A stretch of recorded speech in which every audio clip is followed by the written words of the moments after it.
Hello बच्चों आज class 7th में जो हमारा चैप्टर है संस्कृत में वो है चैप्टर 10 मिथ्या प्रशंसा। तो जो हमारा इससे पहले चैप्टर था वो कौन सा था? वो हमारा चैप्टर था चैप्टर 7 दीपावली। तो आज हम जो चैप्टर रीड करेंगे वो है चैप्टर 10 मिथ्या प्रशंसा। तो जल्दी से अपनी संस्कृत की बुक निकाल लीजिए और पेज नंबर है ये, पेज नंबर पर है 41 पर। Take out your Sanskrit book, page number 41, chapter 10 Mithya प्रशंसा। ओके, तो आज हम इस चैप्टर को रीड करेंगे। फॉल्स प्राइज, झूठी प्रशंसा। एकदा एकै काकै अति बुभुक्षितै आसीतै।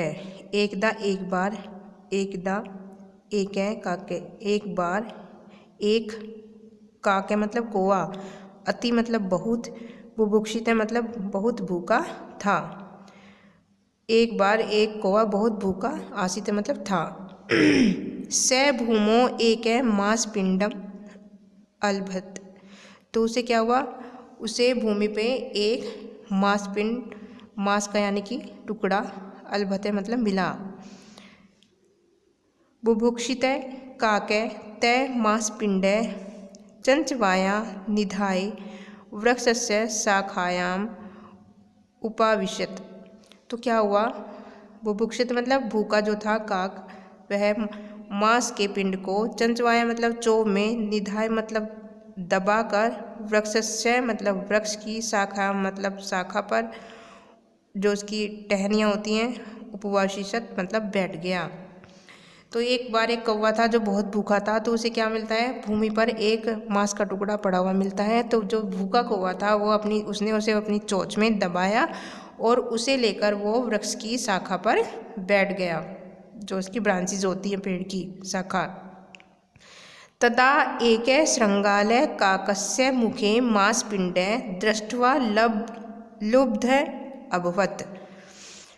तो तब एक श्रृंगाल यानी कि एक गीदड़ जो होता है, काकस्य मुखे यानी कि कौवे के मुख में, मांसपिंडे मांस का टुकड़ा, दृष्ट्वा देखकर, लुब्ध मतलब लालच, अभवत्।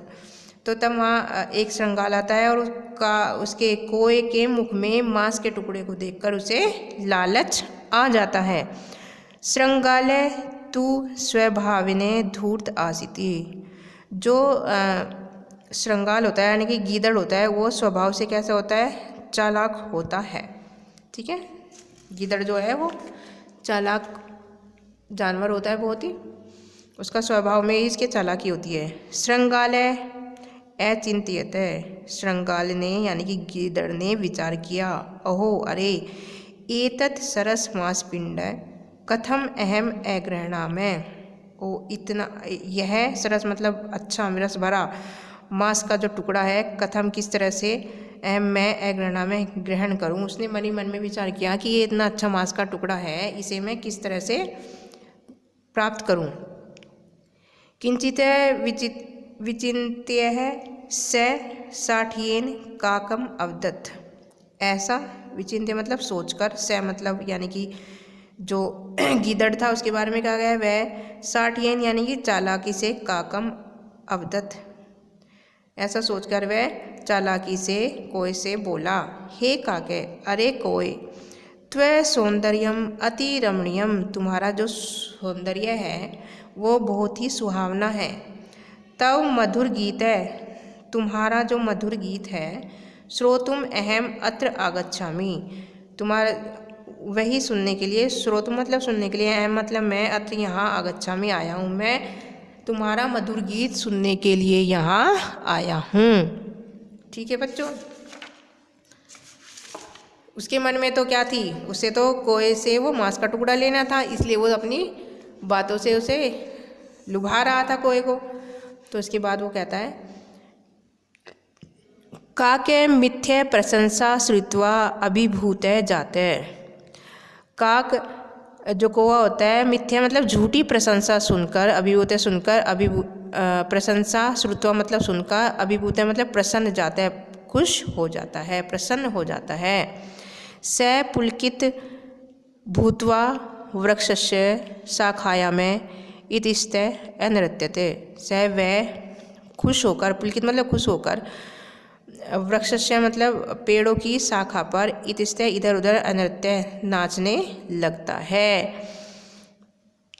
जब उसने क्या कहते हैं, गीदड़ ने उसकी प्रशंसा कर दी, भाई तुम तो बहुत सुंदर हो और बहुत अच्छा गीत भी गाते हो, मैं तुम्हारा गीत सुनने के लिए यहाँ पर आया हूँ। तो ये सुनकर कौवा बहुत खुश हो जाता है और खुशी के मारे वो डालियों पर इधर उधर नाचने लगता है।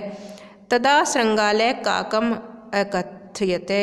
तब जो होता है गीदड़ कोई से कहता है, ओहो तब नृत्य अपि मनोहर अस्ति। अरे तुम्हारा तो जो नृत्य है वो भी बहुत अच्छा है, बहुत ही मनोहर है।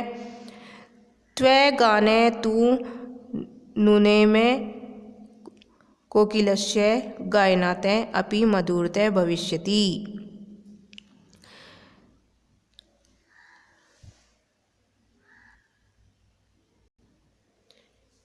तो गीदड़ कहता है कि तब यानी कि तुम्हारा गान मतलब गाना, तो तू मतलब तो, नूने में मतलब निश्चय ही, कोकिलिश्य मतलब कोकिला, कोकिला के गाने को सबसे मीठी कहा जाता है ना, कोयल की आवाज़ बहुत मीठी होती है।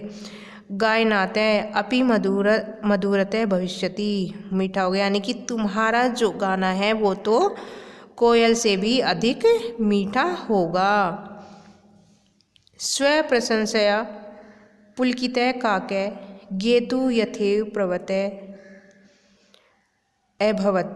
यानी कि अपनी प्रशंसा सुन के पुलकित हो गया, खुश हो गया, यानी कि काक गेतु यथेव प्रवते, अपनी प्रशंसा सुनकर कोया जो है बहुत ही रोमांचित हो गया।